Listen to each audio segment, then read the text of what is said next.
Kitchen. आज हम बनाएंगे पपाया शेक। इसके लिए हमें चाहिए 200 ग्राम्स पपाया। इसको हम छील लेंगे और काट लेंगे। 250 ml मिल्क,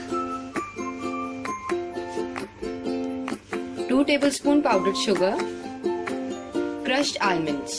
मिक्सी का जार लेंगे, उसमें पपाया डाल लेंगे।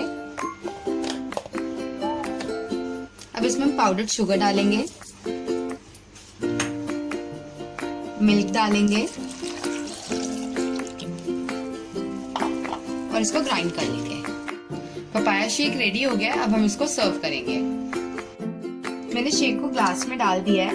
अब इसके ऊपर हम चॉप्ड पपायास डालेंगे।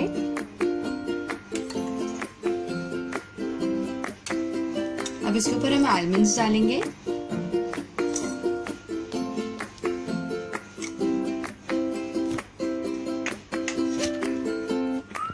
अब इसके ऊपर हम टूटी फ्रूटी डालेंगे।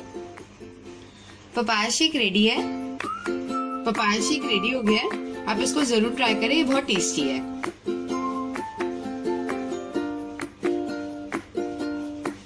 ये थी हमारी आज की रेसिपी पपाया शेक। मेरी और वीडियोस के लिए प्लीज सब्सक्राइब करें। Please like and share. Bye.